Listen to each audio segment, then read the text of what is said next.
2. Bruno Bauer, a capacidade dos atuais judeus e cristãos de se tornarem livres.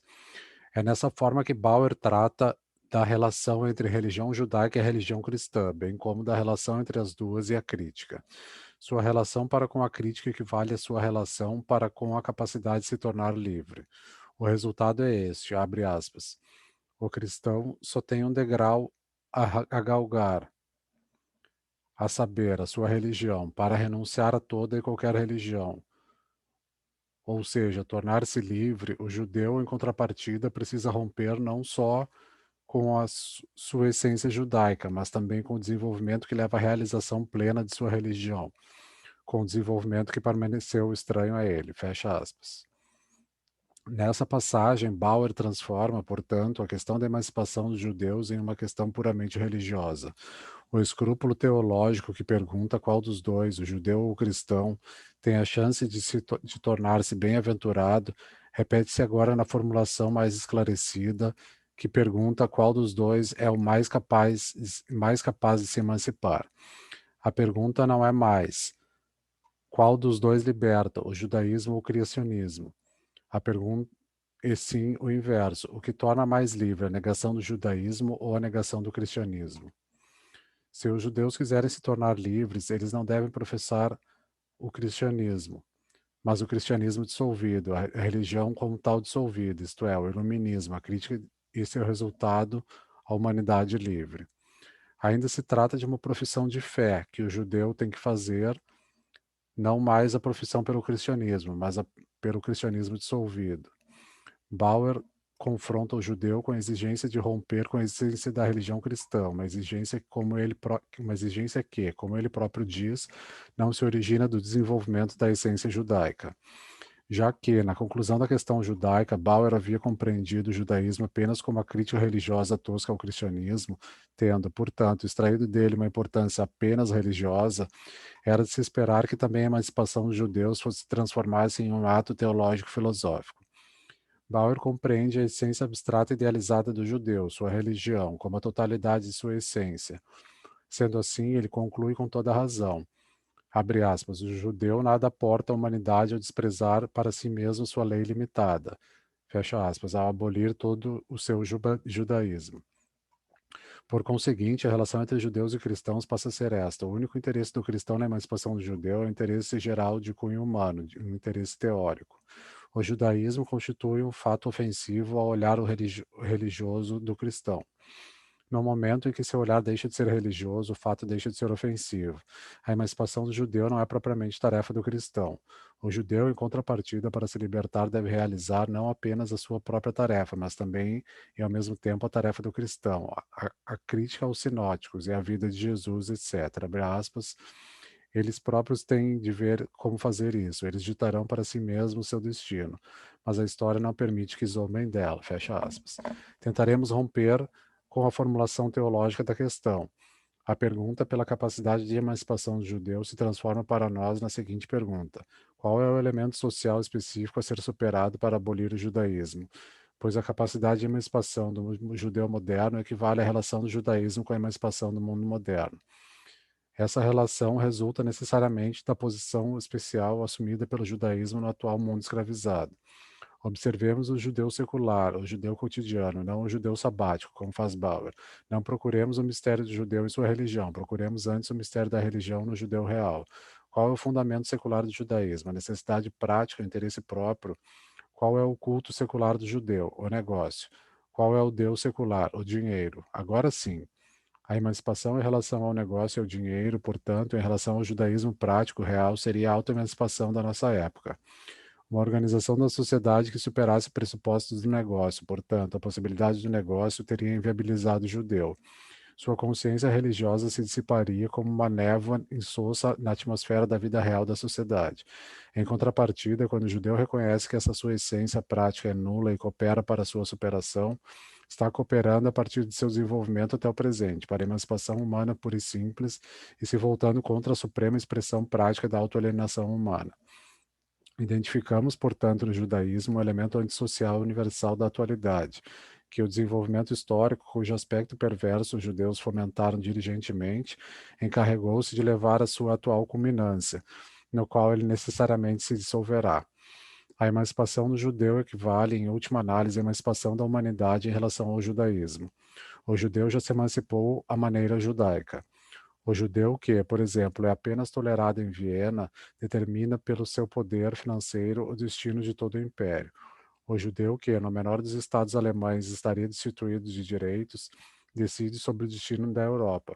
Enquanto as corporações e associações se fecham para o judeu ou não estão inclinadas a admiti-lo, a audácia da indústria zomba da renitência dos institutos medievais. Fecha aspas. Não se trata de um fato isolado. O judeu se emancipou à maneira judaica, não só por ter se apropriado do poder financeiro, mas porque, com ou sem ele, o dinheiro assumiu o poder sobre o mundo e o espírito prático do judeu se tornou o espírito prático dos povos cristãos. Os judeus se emanciparam na mesma proporção em que os cristãos se tornaram judeus. O coronel Hamilton, por exemplo, relata o seguinte, abre aspas, o morador piedoso, politicamente livre da Nova Inglaterra, uma espécie de Laocoonte que não faz o menor esforço para se livrar das serpentes que o constringem. Mamon é seu ídolo, e eles o adoram não só com os lábios, mas também com todas as energias do seu corpo e de seu espírito. Aos seus olhos, a terra nada mais é que uma bolsa de dinheiro, e estão plenamente convictos de que não terem outra destinação aqui embaixo além de ficarem mais ricos do que seus vizinhos. O negócio se apoderou de todos os seus pensamentos. A única distração consiste na alternância entre os objetos do mesmo. Quando viajam, carregam, por assim dizer, suas bugigangas ou sua loja nas costas e não falam de outra coisa além de juros e lucro. Se desviarem os olhos por um instante de seus negócios, isso ocorre tão somente para bisbilhotarem os dos outros. Fecha aspas. De fato, a dominação prática do judaísmo sobre o mundo cristão atingiu na América do Norte sua expressão normal e bem precisa, ou seja, a própria proclamação do evangelho e o ministério cristão se transformaram em artigo de comércio, e o mercador falido negocia com o evangelho do mesmo modo que o evangelista enriquecido investe dinheiro em seus negócios. Nota 28, abre aspas, aqueles que vedes a testa de uma respeitável congregação começou como mercador. Como seu negócio fracassou, ele se tornou clérigo. Esse outro começou pelo ministério sacerdotal, mas assim que pôde dispor de uma certa soma de dinheiro, trocou o púlpito pelo negócio. Aos olhos da grande maioria, ministério religioso é uma verdadeira carreira profissional. Fecha aspas. De acordo com Bauer, trata-se de um falso estado das coisas, o judeu ser privado na teoria dos direitos políticos, mas na praxis possuir um poder tremendo ou exercer sua influência política em grosso, quando esta lhe é restringida no detail. Fecha aspas. A discrepância que existe entre o poder político prático do judeu e seus direitos políticos equivale à discrepância entre a política e o poder financeiro de modo geral. Enquanto na ideia que ela se encontra acima deste, de fato se tornou sua serva. O judaísmo se manteve ao lado do cristianismo, não só como crítica religiosa ao cristianismo, mas também não só como dúvida incorporada quanto à origem religiosa do cristianismo, mas também na medida porque mas na mesma medida porque o espírito prático judaico se manteve, porque o judaísmo se manteve na própria sociedade cristã e inclusive atingiu nesta o ponto alto de seu desenvolvimento. O judeu, que figura como membro particular na sociedade burguesa, constitui tão somente uma manifestação particular do judaísmo na sociedade burguesa. O judaísmo não se conservou apesar da história, sim através da história. É das suas próprias entranhas que a sociedade burguesa gera continuamente o judeu. Qual foi em si e para si a base da religião judaica? A necessidade prática, o egoísmo. Em consequência disso, o monoteísmo do judeu é, na realidade, o politeísmo de muitas necessidades, um politeísmo que faz até da latrina um objeto da lei divina. A necessidade prática, o egoísmo, o princípio da sociedade burguesa se manifestará em sua forma pura no momento em que a necessidade burguesa tiver terminado de gerar o Estado político.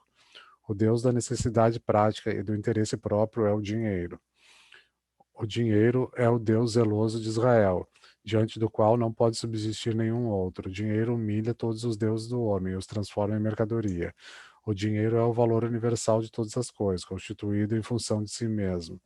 Em consequência, ele despojou o mundo inteiro, tanto o mundo humano quanto a natureza, de seu valor singular e próprio. O dinheiro é a essência do trabalho e da existência humanos, alienada do homem. Essa essência estranha a ele domina e a ele a cultua. A ele o domina e a ele a cultua. O Deus dos judeus se secularizou e se tornou o Deus do mundo. A letra de câmbio é o Deus real dos judeus. Seu Deus não passa de uma letra de câmbio ilusória. A vida, a visão que se obtém da natureza sob a dominação da propriedade privada e do dinheiro é o desprezo real, a degradação prática da natureza, que de fato se pode constatar na religião judaica, ainda que apenas em forma de ilusão. Nesse sentido, Thomas Mintzer afirma ser insuportável, abre aspas, que toda criatura tenha sido transformada em propriedade. Os peixes na água, as aves no ar, as plantas na terra. Também a criatura dever tornar-se livre. Fecha aspas. O que na religião judaica se encontra de modo abstrato, desprezo pela teoria, pela arte, pela história, pelo homem com fim em si mesmo, constitui a perspectiva consciente e real, a virtude do homem e do dinheiro. A própria relação de gênero, a relação entre homem e mulher, etc., torna-se um objeto de comércio. A mulher é negociada. A nacionalidade quimérica do judeu é a nacionalidade do mercador, do homem do dinheiro, de modo geral. A lei sem fundamento do judeu não passa de uma caricatura religiosa da moralidade do direito sem fundamento em geral, dos ritos meramente formais de que se cercou o mundo do interesse próprio. Também nesse ponto, a relação suprema do homem é a relação legal, a relação com as leis que vigoram para ele, não por serem leis oriundas de sua própria vontade e essência, mas porque elas regem e porque a apostasia em relação a elas é vingada. O jesuitismo judaico, o mesmo jesuitismo prático que Bauer demonstra estar presente no Talmud, equivale à relação entre o mundo do interesse próprio e as leis que o regem, sendo que burlar essas leis com esperteza constitui a arte maior desse mundo. De fato, o movimento desse mundo no âmbito das leis equivale necessariamente a uma constante invalidação da lei. O judaísmo não continuou a se desenvolver como religião, não conseguiu prosseguir em seu desenvolvimento teórico, porque a cosmovisão da necessidade prática por sua natureza é acanhada e se esgota em poucos traços. A religião da necessidade prática por sua essência não foi capaz de chegar à realização plena na teoria, mas tão somente na praxis, justamente porque sua verdade é a praxis. O judaísmo não foi capaz de criar um mundo novo, ele conseguiu tão somente atrair as novas criações e relações que surgiram no mundo para o âmbito de sua laboriosidade, porque a necessidade prática, cuja inteligência é o interesse próprio, comporta-se passivamente e não se expande a bel prazer, mas se encontra já expandido com o desenvolvimento continuado das condições sociais.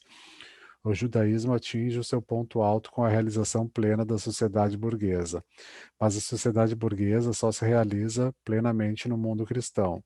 Somente a dominação do cristianismo, que torna todas as relações nacionais, naturais, morais, teóricas exteriores ao homem, a sociedade burguesa foi capaz de separar-se completamente da vida do Estado, romper todos os laços que prendiam o homem ao seu gênero, substituir esses laços do gênero pelo egoísmo, pela necessidade egocêntrica e dissolver o mundo humano em um mundo de indivíduos atomizados, que se hostilizam mutuamente.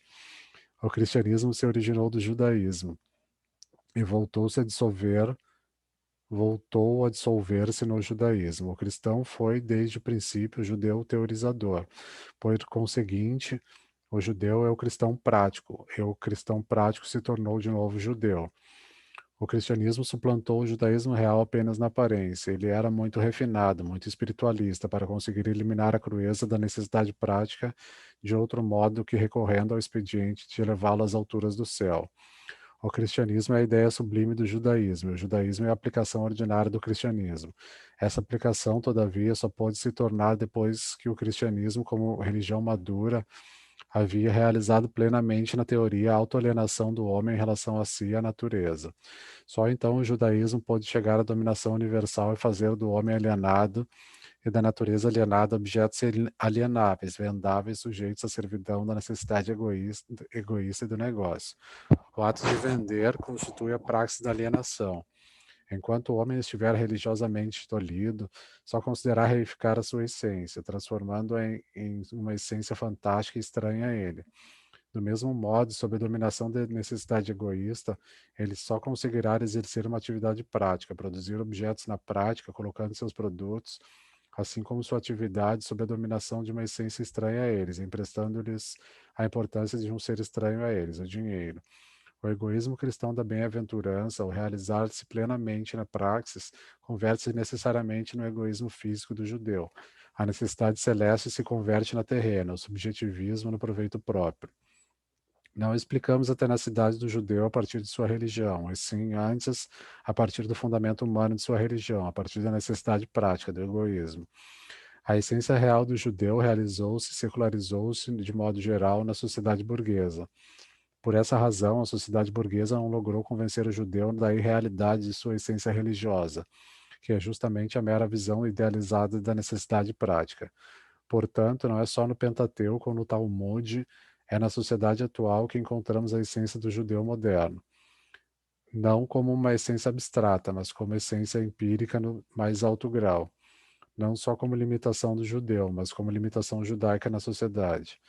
No momento em que a sociedade conseguiu superar a essência empírica do judaísmo, o negócio e seus pressupostos e o judeu terá se tornado inviável, porque sua consciência não terá mais nenhum objeto, porque a base subjetiva do judaísmo, a necessidade prática, terá sido humanizada, porque o conflito entre a existência sensível individual e a existência do gênero terá sido superado.